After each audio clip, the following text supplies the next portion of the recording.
오늘 우리 함께 보실 하나님의 말씀은 빌립보서 2장 6절로 11절까지의 말씀 보도록 하겠습니다. 빌립보서 2장 6절로 11절까지의 말씀을 우리 한 절씩 교독하도록 하겠습니다. 제가 먼저 6절 말씀 읽도록 하겠습니다. 그는 근본 하나님의 본체시나 하나님과 동등됨을 취할 것으로 여기지 아니하시고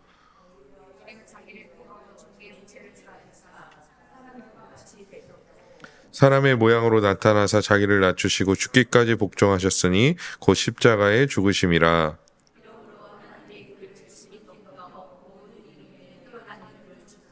하늘에 있는 자들과 땅에 있는 자들과 땅 아래에 있는 자들로 모든 무릎을 예수의 이름에 꿇게 하시고 이후로 예수 그리스도를 주라 시인하여 하나님 아버지께 영광을 돌리게 하셨느니라. 아멘. 오늘도 수요 예배 가운데 나오신 모든 성도님들을 주님의 이름으로 환영하고 축복합니다.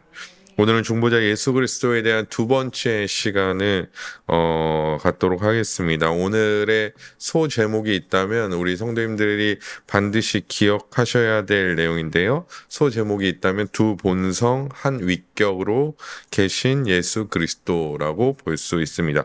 즉 이 두 본성과 한 위격으로 계신 예수 그리스도에 대한 말씀을 함께 나누도록 하겠습니다. 그럼 신앙고백서 8장 2항을 읽어보도록 하겠습니다. 우리 조금 길지만 천천히 한번 이 말씀의 뜻을 생각하시며 함께 읽도록 하겠습니다. 시작. 하나님의 아들 곧 성삼위의 제2위께서는 참 하나님이시고 영원하신 하나님이시며 성부와 한 본질이시고 분으로서 때가 찼을 때에 실로 사람의 본성을 취하셨습니다. 그분은 사람의 모든 본질적 특성과 일반적 연약함을 지니셨으나 죄는 없으십니다.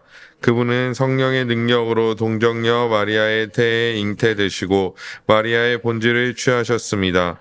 그리하여 온전하고 완전하고 구별되는 두 본성, 곧 신성과 인성이 변환이나 혼합이나 혼동됨이 없이 한 위격 안에서 나뉠 수 없게 결합되었습니다.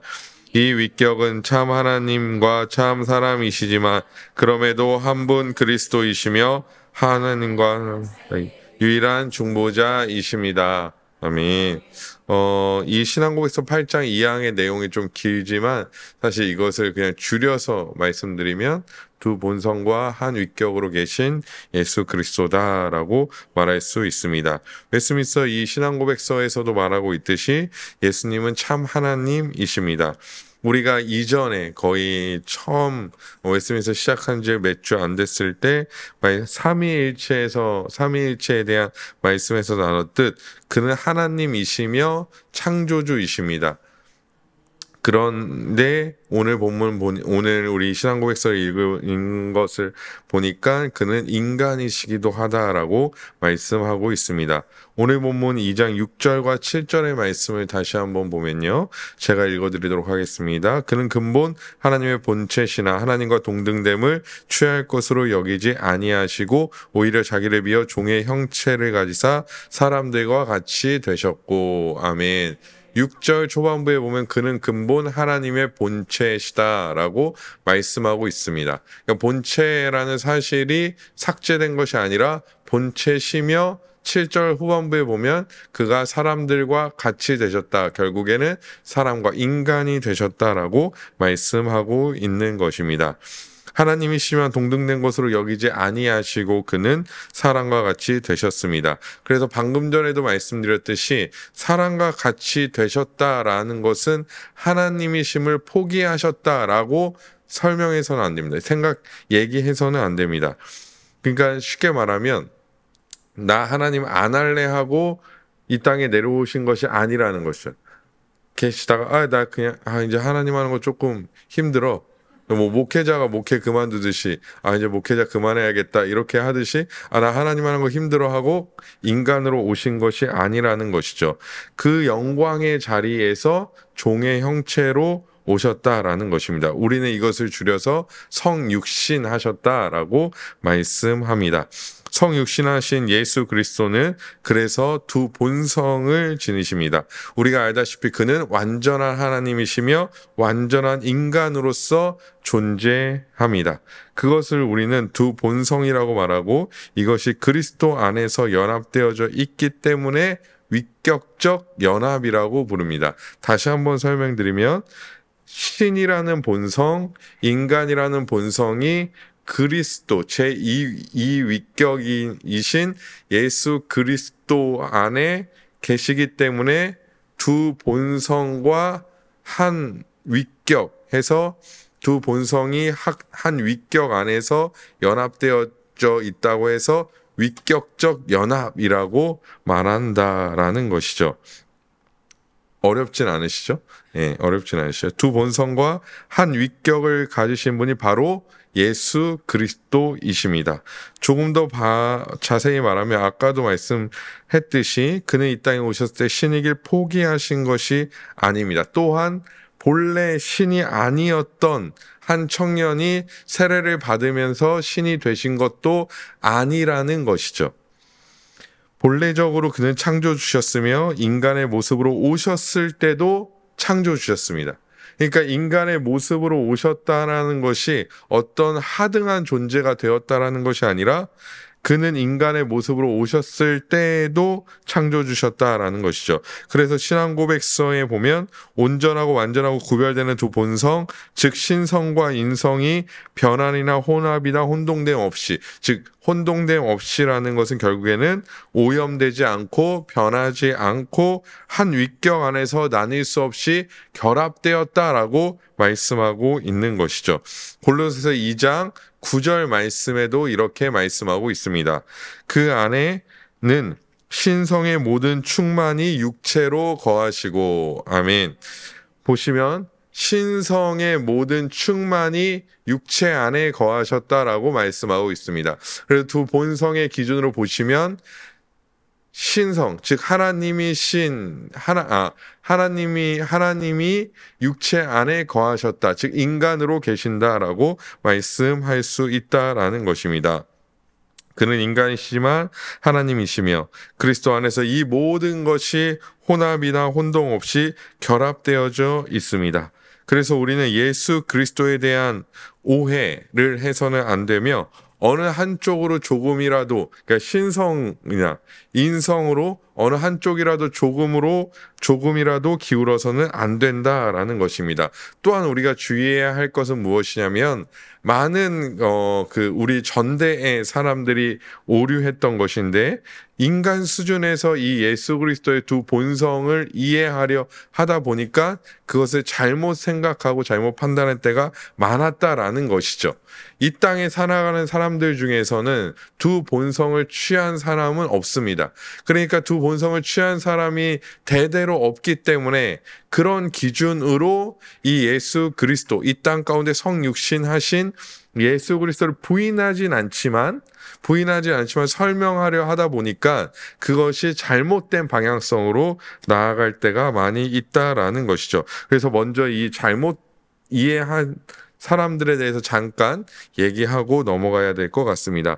우리가 삼위일체에서도 배웠지만 사람들은 이 특별히 예수 그리스도에 대하여 오해합니다. 왜냐하면 성부 하나님은 성부로 계시고 영으로 계시고 성령 하나님도 성령으로 계신데 이 성자 제2위이신 성자 하나님만이 신으로도 계시고 인간으로도 계셨기 때문에 이 성자에 대한 오해를 가진 사람들이 꽤나 많이 있었다라는 것이죠.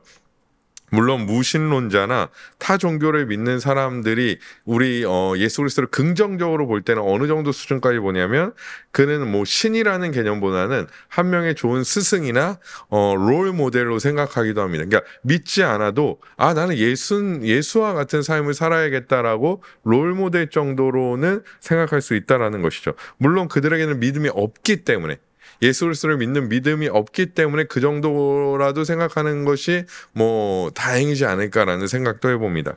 그러나 예수 그리스도의 신성을 부정하는 자들이 있었습니다. 크게는 유대교나 이슬람교가 그랬죠. 그때는 유대교나 이슬람교도들이 그랬습니다.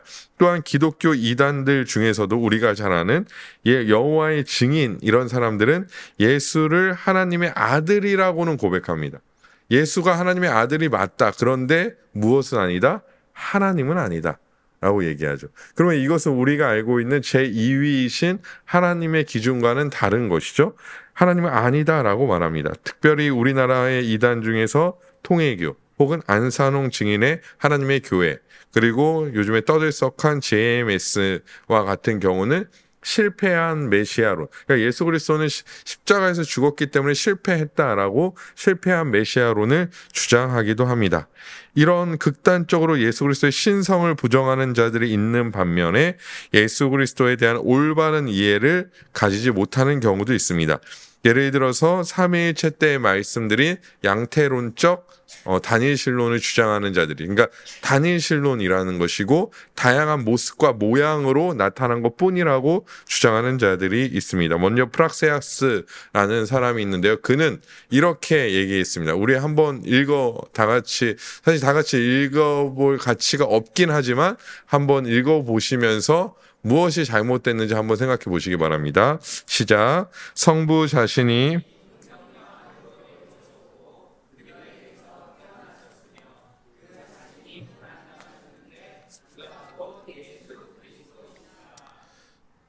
네, 아멘 하시면 안 되고요. 아멘 하시면 큰일 납니다.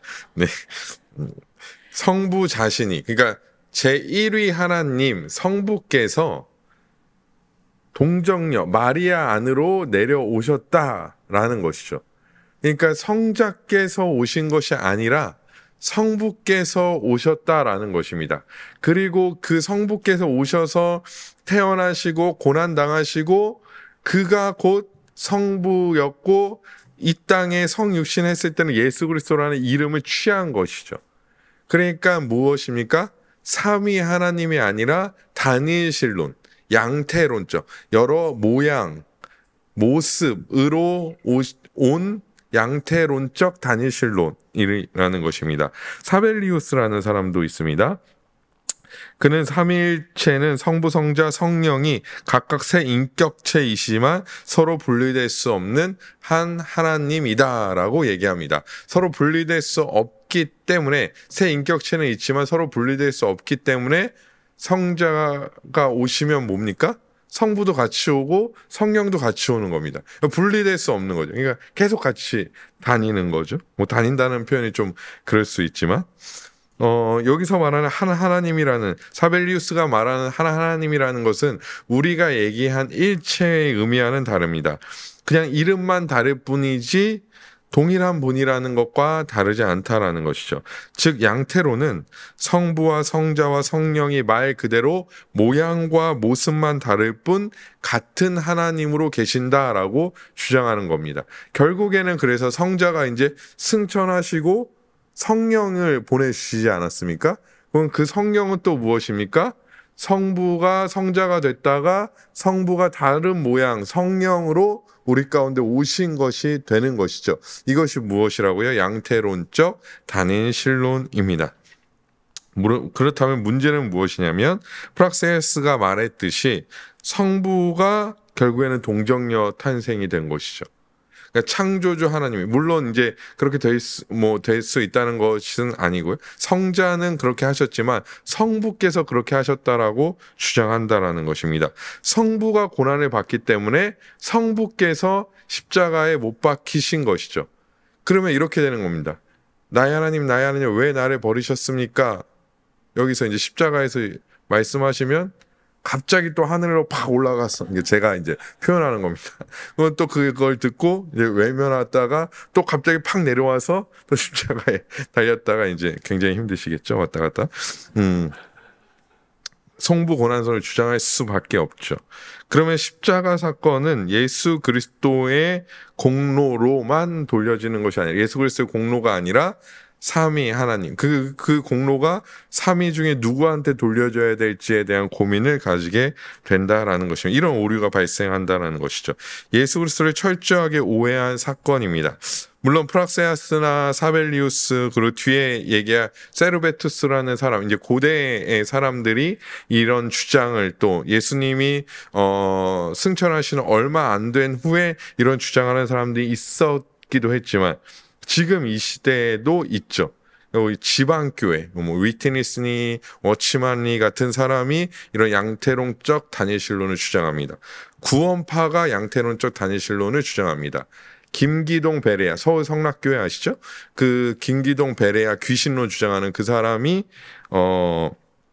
이 양태론적 단일신론을 주장합니다. 이렇게 지금 현대 시대에도 이렇게 잘못된 성자에 대한 이해를 가지고 있는 사람들이 꽤나 많이 있다라는 것입니다. 이외에도 방금 전에도 말씀드렸지만 세로베투스는 예수님은 하나님의 그냥 한 관념일 뿐이다라고 얘기합니다. 즉 하나님의 어떤 관념으로서만 존재한 것이지 따로 이 땅에 성육신 하기 전까지는 따로 존재하는 존재가 아니었다라고 주장하는 것이죠. 성육신은 결국엔 이 관념이 형상화된 것이다라고 주장했습니다.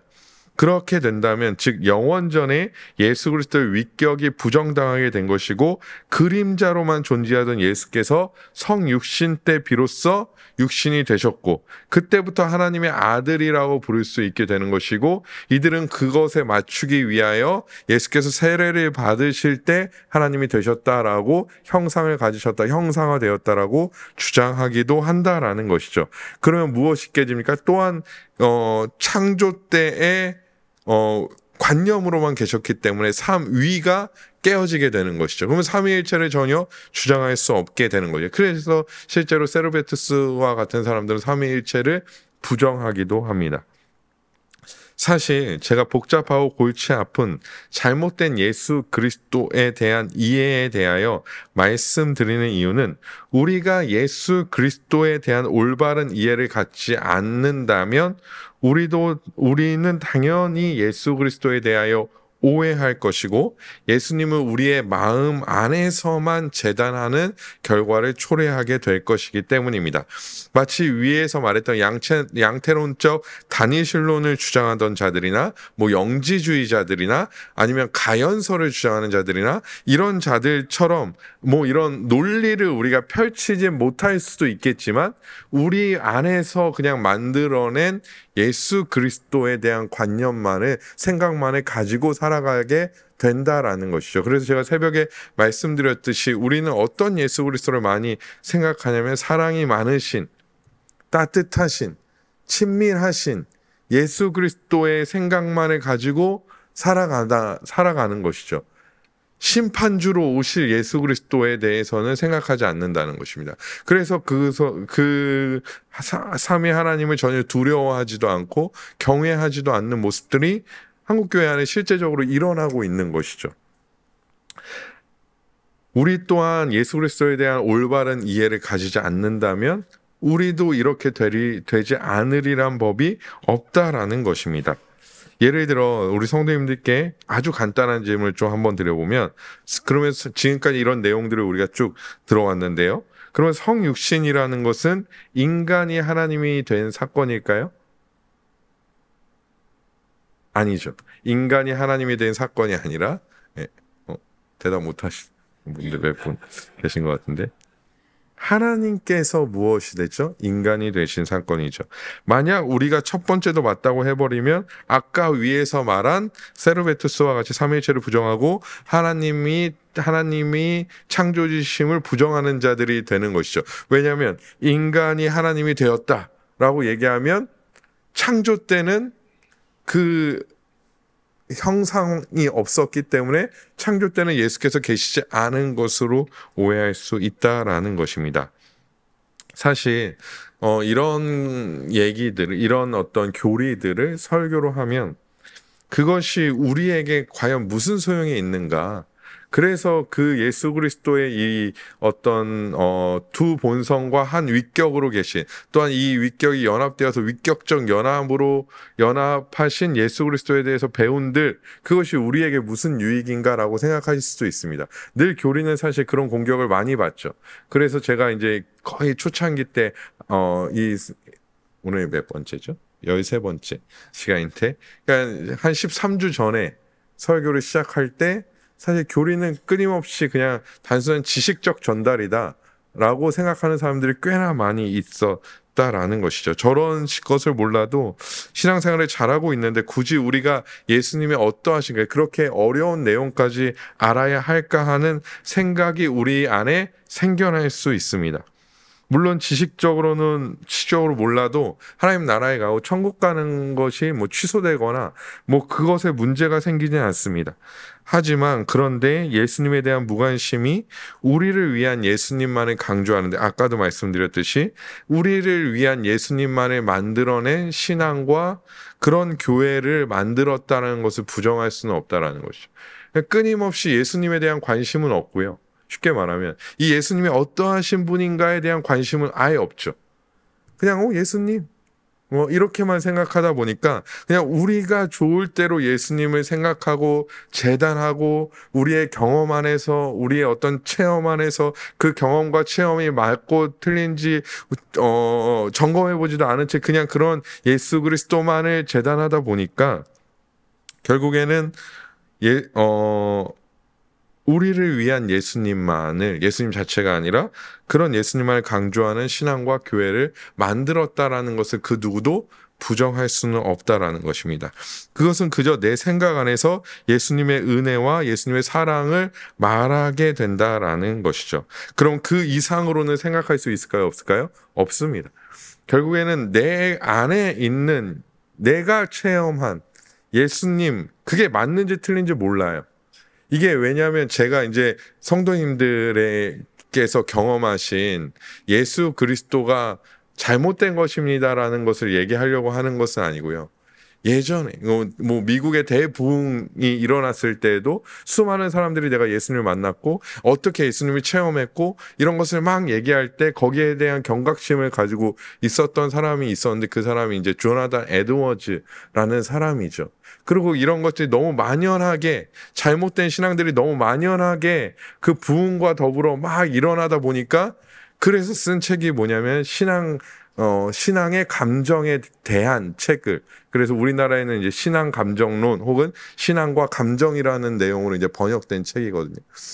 근데 우리는 지금 그러지 않지 않았습니까? 죄송한 말씀이죠. 제가 이제 사실 원고에는 없는데, 원고에 없는 말이 하면 시간이 좀 늘어나서 좀 그렇긴 한데요. 이게 죄송한 말씀이에요. 왜냐하면 제가 이제 어렸을 때죠. 제가 어렸을 때 70년대부터요. 70년대, 80년대, 90년대 거치면서 사실 한국교회가 놀라운 부흥을 이루어낸 것에 대하여 저는 부정하고 싶지는 않습니다. 사실 예전에는 부정까지 했었거든요. 예전에 막 거기에 막 심취해서 있을 때는 막 부정하고 싶지는 않습니다. 놀라운 부흥들이 막 일어났죠. 실질적으로. 예, 저는 그 가운데 없긴 했지만 어머니를 통하여 또 많은 믿음의 선배들을 통하여 그때 당시에 일어났던 놀라운 부흥 사건에 대하여 막 들었습니다. 여의도에 막 100만 명이 모였네. 이게 맞는 숫자긴 하겠죠. 100만 명이 모이고, 예, 막 그랬던 일들이 뭐 빌리 그레이엄 막 집회하고 이럴 때, 물론 저는 그때 이제 안 태어났겠죠. 네, 막 그런 놀라운 부흥들이 실제로 있었을 것입니다. 그런데 누구도 우리 이 나라에 에드워즈 같이 이걸 우리가 점검해 봐야 한다라고 용기 있게 얘기한 사람이 없었죠.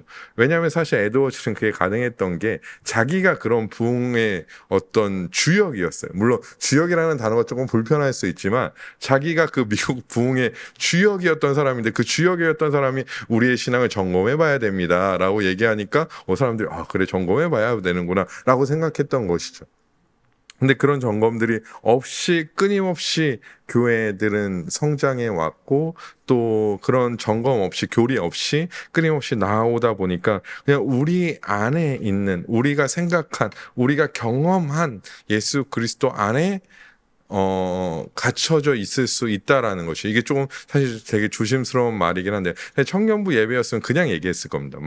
막 얘기했을 건데요.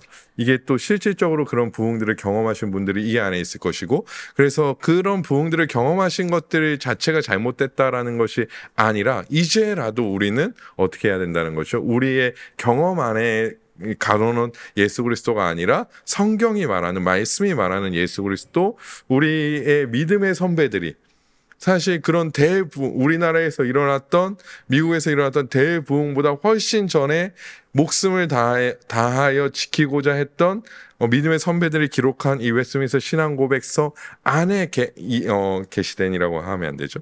기록된 이 예수 그리스도에 대해 알고 우리가 온전한 예수 그리스도에 대한 시선을 가져야 한다라는 것입니다. 예수 그리스도는, 그래서 다시 내용으로 돌아가서요. 예수 그리스도는 육신을 입고 이 땅에 오셨고 우리와 같이 일반적인 필요는 있으셨습니다. 배가 고프셨죠. 예수 그리스도도 식사하지 않으시면 배도 고프셨을 것입니다. 고단하셨기 때문에 어디서 주무셨습니까? 풍랑 있는 배에서도 얼마나 고단했으면 풍랑 있는 배에서 주무셨을까요? 이런 일반적인 필요가 있으신 분이셨지만 뭐가 없으시죠? 죄가 없으시다라고. 이것이 예수 그리스도와 우리와의 아주 결정적인 차이이며 매우 큰 차이죠. 그러니까 극복할 수 없는 매우 큰 차이입니다. 왜냐하면 그는 인간이시면서 하나님이시기 때문입니다. 그는 단 한 번도 이위 하나님이 아니신 적이 없으셨다라는 것이죠. 그는 언제나 하나님의 본체이십니다. 그가 성육신 하기 전에도 하나님이셨고, 성육신한 후에도 하나님이셨고, 지금도 하나님으로 존재하시는 줄 믿습니다.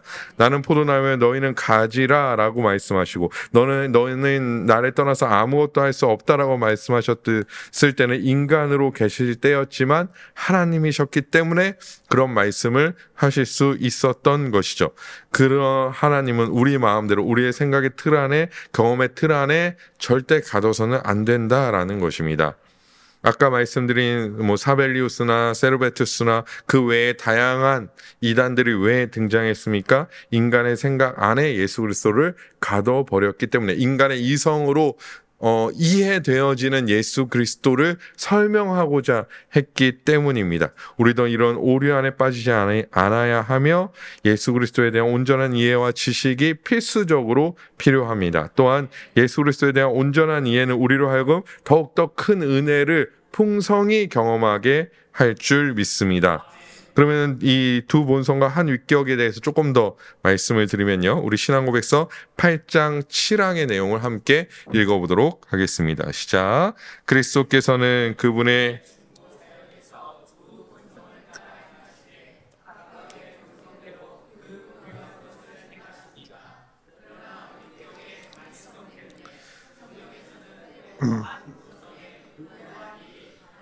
본성으로 불리는 위격에 돌려지기도 합니다. 아멘.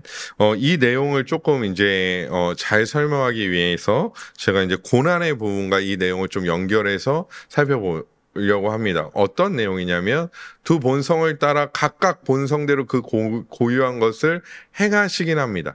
그런데 위격의 단일성 때문에 성경에서는 때로 한 본성의 고유한 일을 그저 그냥 한 위격으로, 그 영광이나 그 찬양을 한 위격으로 돌리는 일들이 있다라는 얘기를 해주고 있는 것이죠. 이것을 고난과 연결해서 좀 생각해보면요. 연속해서 이제 두 본문을 좀 읽어볼 텐데요. 먼저 빌립보서, 오늘 본문인 빌립보서 2장 8절의 말씀입니다. 제가 읽어드리도록 하겠습니다. 사람의 모양으로 나타나서 자기를 낮추시고 죽기까지 복종하셨으니 곧 십자가에 죽으심이라. 아멘.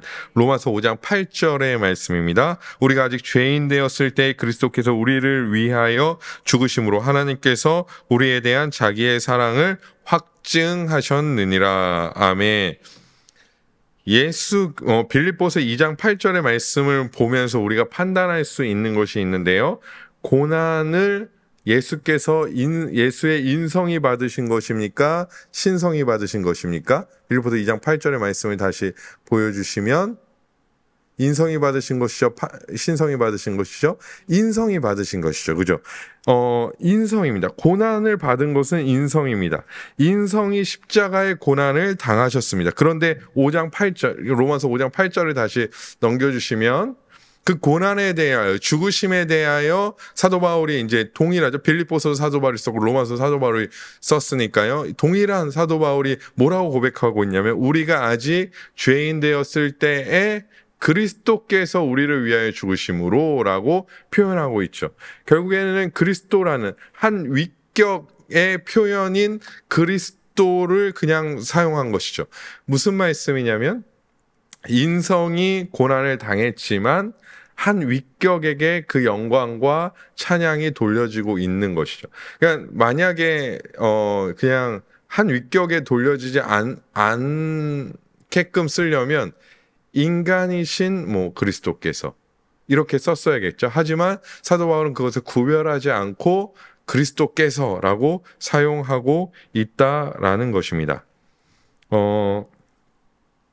이것이 중요한 것이냐라고 생각할 수 있지만요. 인성으로 계신 그리스도와 신성으로 계신 그리스도는 아까도 말씀드렸듯이 혼합되거나 혼동됨 없이 구별되지만 예수 그리스도 안에서 이 인성과 신성은 분리되지 않기 때문에 위격적인 연합되어 있기 때문에 그리스도께서 우리를 죽으셨다라고 표현할 수 있다라는 것이죠.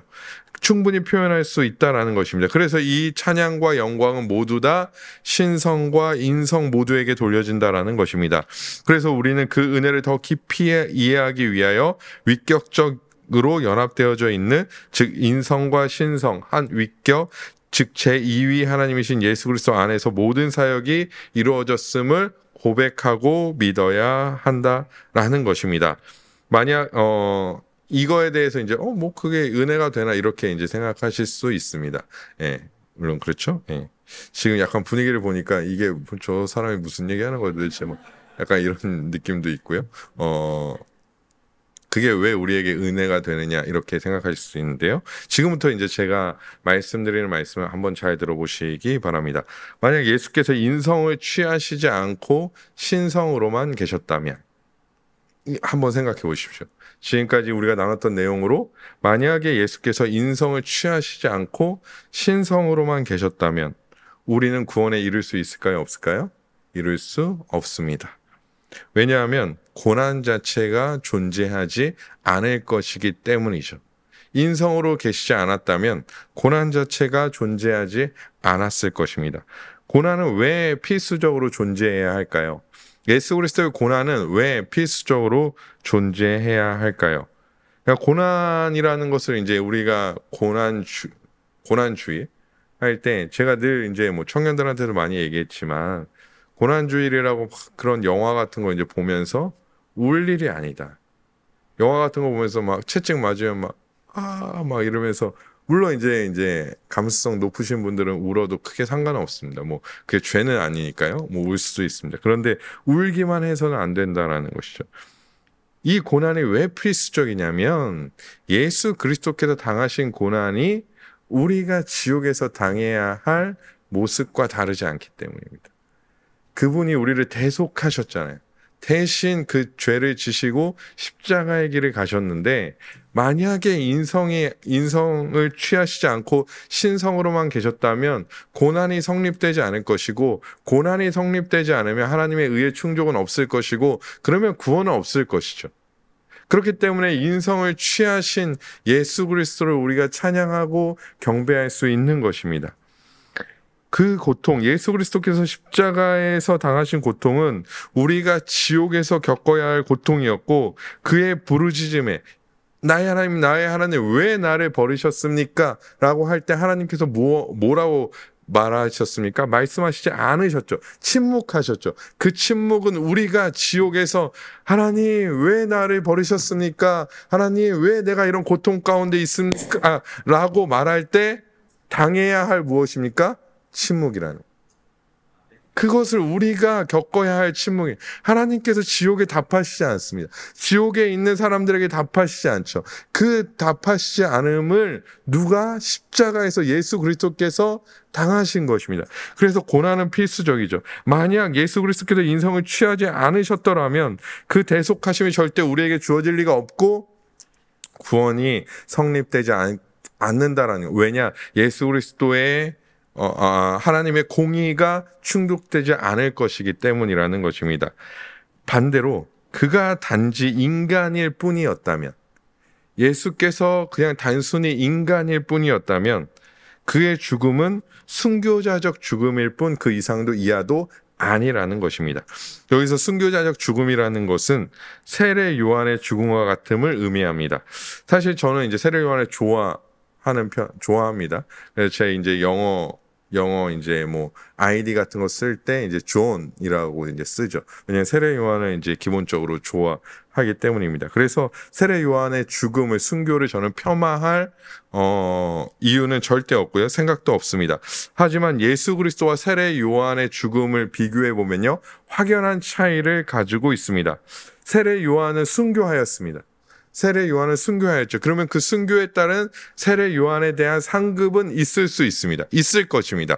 세례 요한이 순교하였기 때문에 그는 그에 합당한 상급을 가져갈 것입니다. 그런데 중요한 것은 무엇이냐면 그의 죽음은 그 누구도, 이 땅에 있는 그 누구도 구원해낼 수 없는 죽음입니다.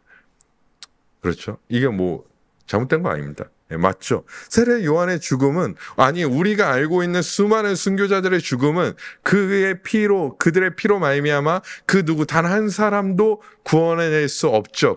하지만 그들의 어떤 죽음이 폄하돼서는 안 되고 그들의 죽음이 비약돼서도 안 되죠. 그의 죽음은 사실 위대한 죽음일 수 있고 대단한 죽음일 수는 있습니다. 하지만 단 한 사람도 세례 요한의 피 때문에, 베드로의 피 때문에, 바울의 피 때문에, 어떤 순교자의 피 때문에 구원받는 것이 아니라는 것이죠. 예수 그리스도의 죽으심은 하지만 우리를 구원하신 죽으심입니다. 모든 하나님의 택한 백성들을 구원하신 놀라운 죽으심이라는 것이죠. 그래서 만약에 예수 그리스도께서 신성이 없는 상태에서 인성만 해가지고 죽으셨다면 그것은 세례 요한의 죽음과 크게 다르지 않은 죽음이라고 할 수 있다라는 것입니다. 그저 순교자적 죽음이었을 뿐이라는 것이죠. 그래서 두 본성과 한 위격으로 계신 예수 그리스도의 그 존재 자체가 우리에게 무엇이 되는 것이죠? 은혜가 됩니다. 은혜가 안 되시나요? 저는 사실 이거 어제 사실 이 부분이 원고에 없었는데 다시 한번 이게 두 본성과 한 위격을 가지신 예수 그리스도를 어떻게 하면 잘 설명할 수 있을까를 이제 원고를 이제 다시 한번 탈고하면서 생각해 봤는데 이 내용을 이제 그래서 삽입된 거거든요. 사실 저는 이 부분을 작성하면서 엄청나게 자기 설교에 자기가 은혜 받는 이런 오류를 범하는 참담하진 않지만 이제 왜냐하면 이거는 뭐 제 내용이 아니니까요. 근데 저는 이 내용에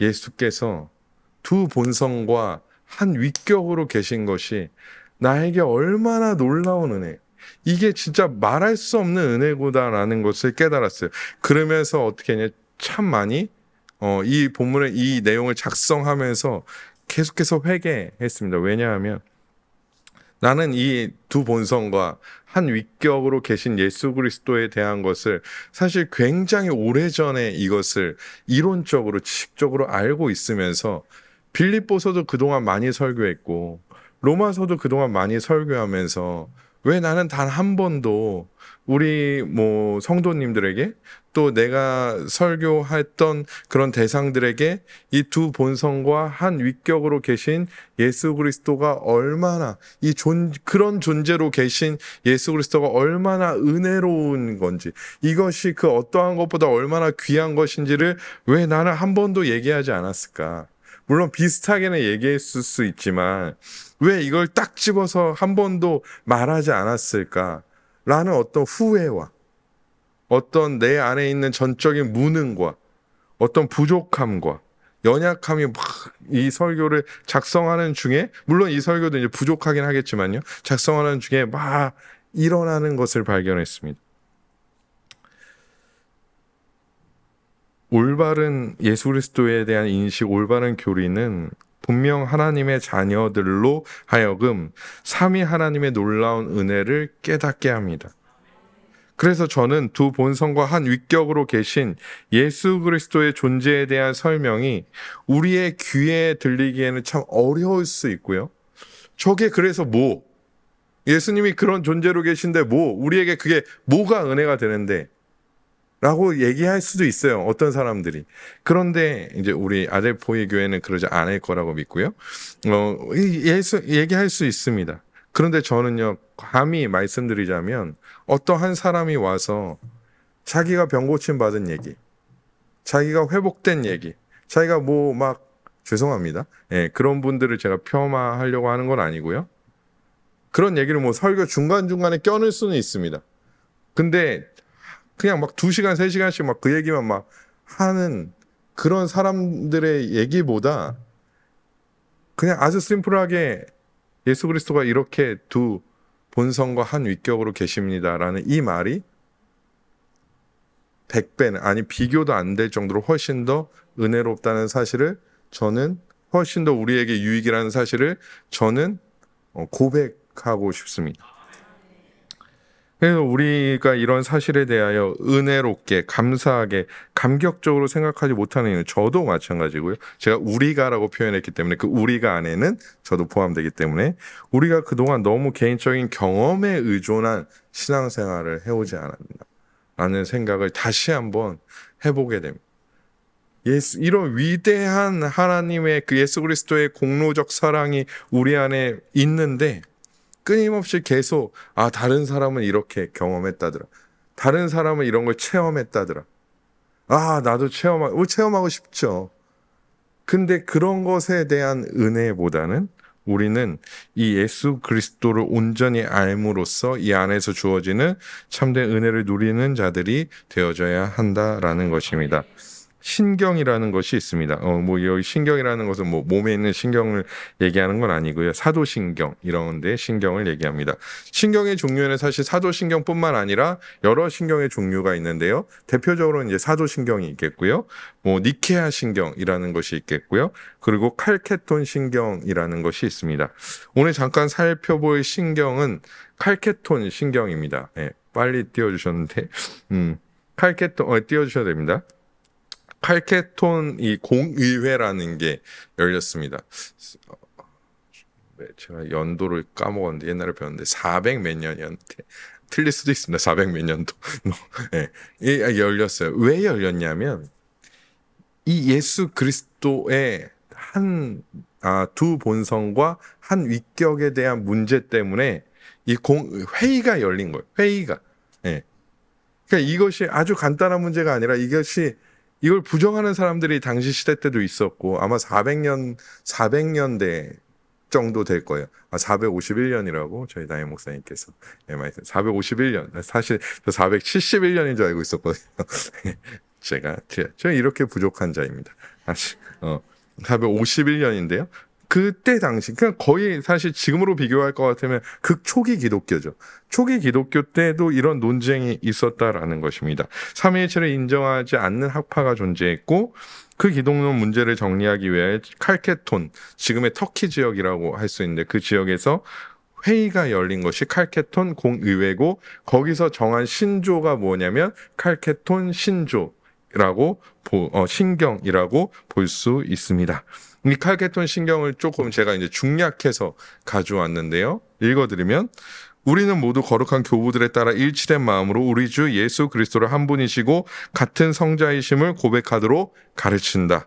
바로 그분께서는 신성에서 완전하시고 같은 분이 인성에서 완전하시며 같은 분이 참으로 하나님이시고 이성적 영혼과 육체로 이루어진 참으로 인간이시다. 같은 분이 신성에 따라서 성부와 본질이 같으시고 신성에 따라서는 성부와 본질이 같으시고 인성에 따라서는 우리와 본질이 같으시고 죄 말고는 모든 면에서 우리와 똑같으시다. 아까도 말씀드렸듯이 죄 말고는 모든 면에서 우리와 똑같으시지만 죄라는 죄의 유무가 우리와 예수 그리스도의 간격을, 인성적 간격을 굉장히 크게 벌려놓는다라는 거죠.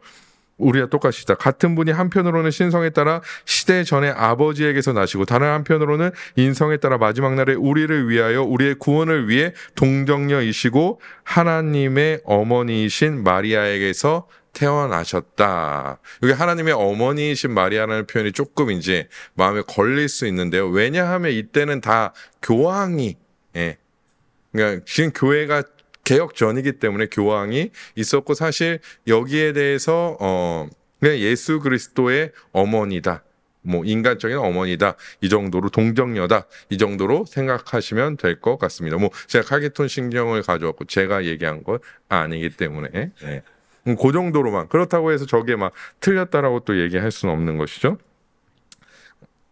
이렇게 볼 수 있습니다. 그래서 인간이면서 하나님이신 예수 그리스도께서 어느 정도 어느 부분 한 부분의 인성이나 신성이 존재하지 않는다면 우리의 구원은 절대 성립될 수가 없다라는 것입니다. 그 문제를 이미 수천 년 전에 이것에 대한 논쟁을 가졌다라는 것이죠. 그래서 두 본성과 한 위격으로 우리 가운데 오신 예수 그리스도를 우리는 찬양해야 합니다. 그러면 여러분, 우리가 어떨까요? 앞으로 우리가 예수님을 평생 찬양할 텐데, 우리가 찬양할 때마다 이 두 본성과 한 위격으로 계신 예수 그리스도를 찬양함이 얼마나 기쁠까요? 얼마나 감사할까요? 얼마나 큰 감격일까요? 물론 이제 금방 잊어버릴 수도 있지만 이런 감격이 사실 우리 안에 있어야 돼요. 그냥 제가 뭐 그때 첫 시간에도 얘기했듯이 예수는 그리스도라고 손들고 찬양하면서 그 그리스도가 어떤 의미인지도 모르는 사람들이 굉장히 많이 존재하는데, 우리는 이제 더 이상은 사실 그래서는 안 된다라고 생각합니다. 그거는 사실 굉장히 좀 감정적인 것이죠. 물론 뭐 그것에 대해서 제가 평가할 수는 없지만요. 여기서 마치고 싶으나 계속해서 8장 4만까지만 보도록 하겠습니다. 마치고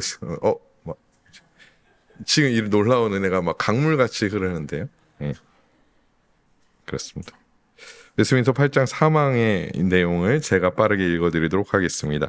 주 예수님께서는 그렇게 신성과 결합한 인성 가운데 성령으로 거룩하게 되고 기름 부음을 한량없이 받으셨으며, 그분 안에 지혜와 지식의 모든 보화가 있고 그분 안에 모든 충만함이 거하는 것을 성부께서 기뻐하셨습니다.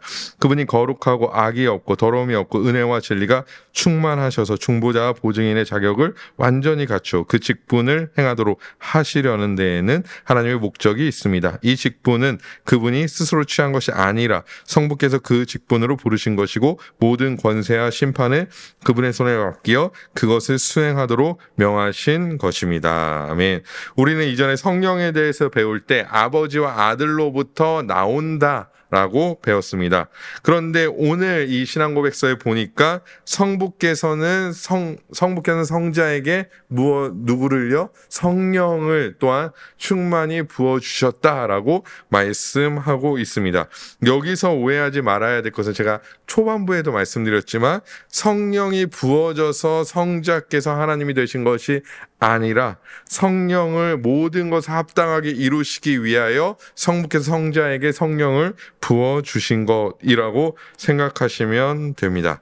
그래서 우리가 지난주에 살펴봤던 그리스도의 삼증직을 예수 그리스도께서 감당하시는데 성령의 힘으로 그것을 감당하셨고, 그가 그리스도에 합당하며 거룩하다라는 것을 성령의 충만함으로 말미암아 입증할 수 있었다라는 것입니다. 또한 그리스도께서 성령의 충만하심으로 말미암아 자신의 소유된 백성들에게 무엇을 선물로 주셨죠? 악한 자라도 자녀에게 좋은 것을 줄 줄 알거든. 하물며 너희 성부께서 너희에게 성령을 주시지 않겠느냐. 누구를 통하여? 예수 그리스도를 통하여 성부와 성자께서 성령을 우리에게 선물로 주셨다라는 것이죠. 그래서 예수 그리스도의 성령의 충만함은 사실 우리의 성령의 충만함과 다르죠. 본질적으로 다릅니다. 그의 충만함은 그냥 영원한 충만함입니다. 영원히 충만하신 것이죠. 근데 우리는 어떻죠? 충만했다가 오늘 지금 이 시간 8시 42분에 충만했다가 8시 45분에 깊은 절망으로 빠져들 수 있는 것이 우리의 존재. 그러니까 이 충만은 다르다라는 것입니다. 마태복음 3장 16절에서 17절 말씀을 보시면요. 예수께서 세례를 받으시고 물에서 올라오실새 하늘이 열리고 하나님의 성령이 비둘기같이 자기 위에 임하심을 보시더니 하늘로부터 소리가 있어 말씀하시되 이는 내 사랑하는 아들이요 내 기뻐하는 자라 하시니라. 아멘. 이 장면은 예수가 하나님의 아들이 갑자기 된 사건이 아니라 인성이 신성을 입은 사건이 아니라 하나님의 아들 예수께서 그리스도이심을 선포하는 하나님의 섭리를 이 말씀이 보여주고 있습니다. 그래서 그리스도라는 의미가 뭐죠? 기름 부음을 받은 자라는 의미를 가지고 있죠. 그러므로 그것을 당시 사람들에게나 우리에게 확증해 주시는 본문이라고 볼 수 있다라는 것입니다. 즉 예수 뒤에 그리스도가 붙는 분은 오직 우리가 알고 있는 두 본성과 한 위격적 연함을 가지고 계신 예수 그리스도밖에 없다라는 것을 이 본문이 마태복음 3장 16절과 17절의 본문이 말씀해 주고 있습니다.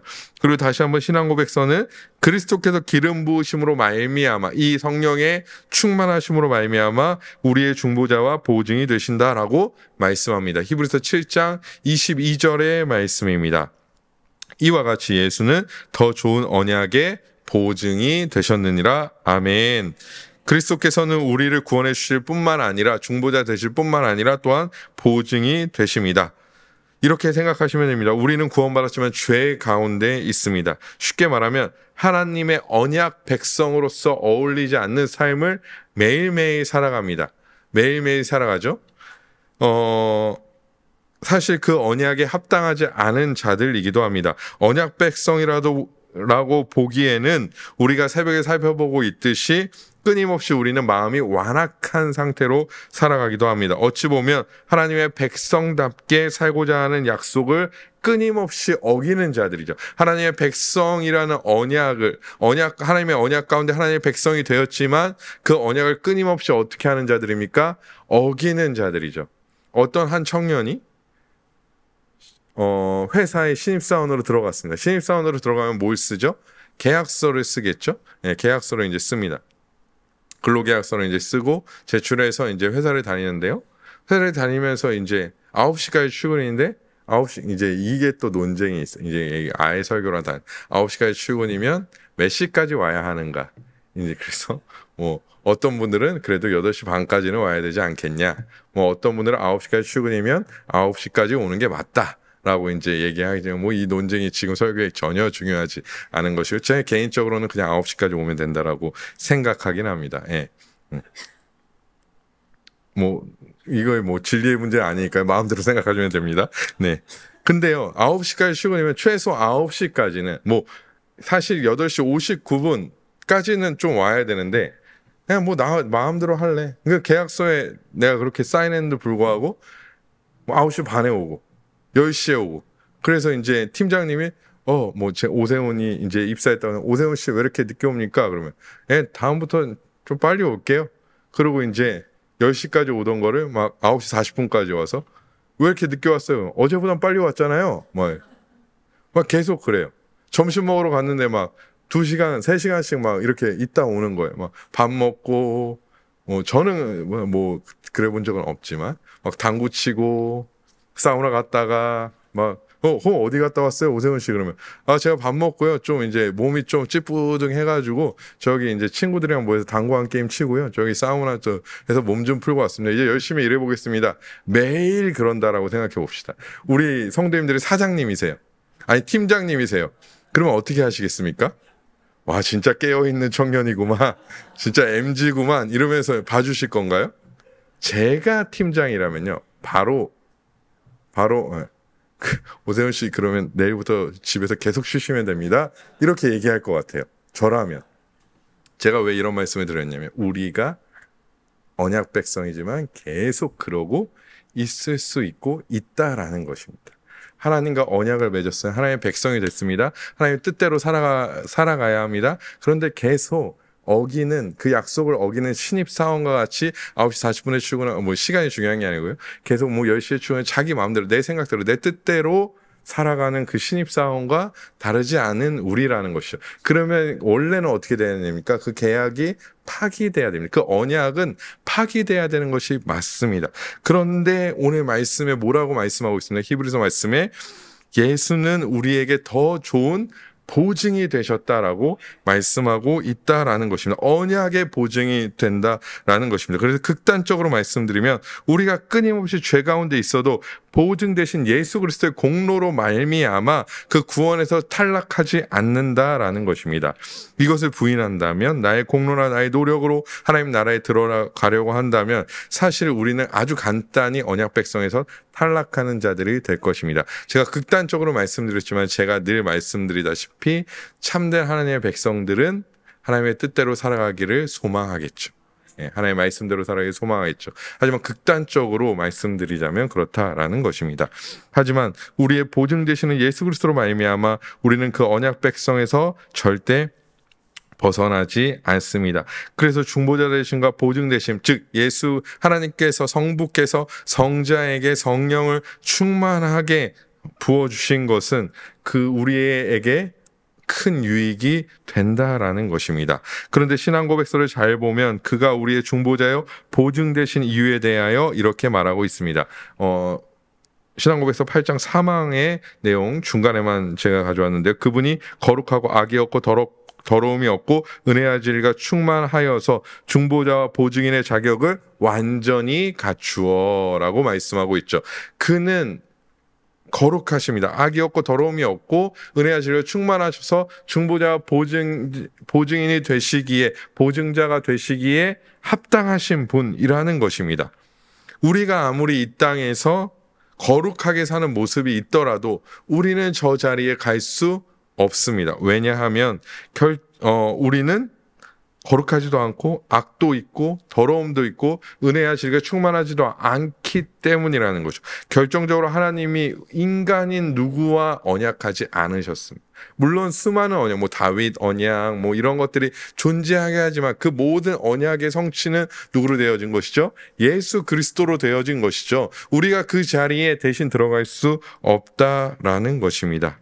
그가 가장 합당하시기 때문입니다. 아니, 유일하게 합당하시기 때문입니다. 하나님께서는 이 모든 것을 예수께 맡기기에 예수 그리스도는 전혀 부족함이 없으신 그 직분을, 중보자와 보증인의 직분을 감당하시기에 전혀 부족함이 없으시기 때문에 우리는 그 예수 그리스도의 공로를 힘입어 늘 하나님 앞에 나아가는 자들이 될 수밖에 없다라는 것입니다. 그래서 우리는 자꾸 연습하고 생각해야 됩니다. 예수 그리스도의 공로가 부족하지 않기 때문에, 충만하기 때문에, 우리는 유일한 그 공로로 말미암아 하나님께 나아가기 때문에 우리가 무언가를 해서 이루어진다라고, 하나님께 나아간다라고 생각해서는 안 됩니다. 이걸 제가 끊임없이 말씀드리는데요. 계속 생각하고 계속 연습해야 합니다.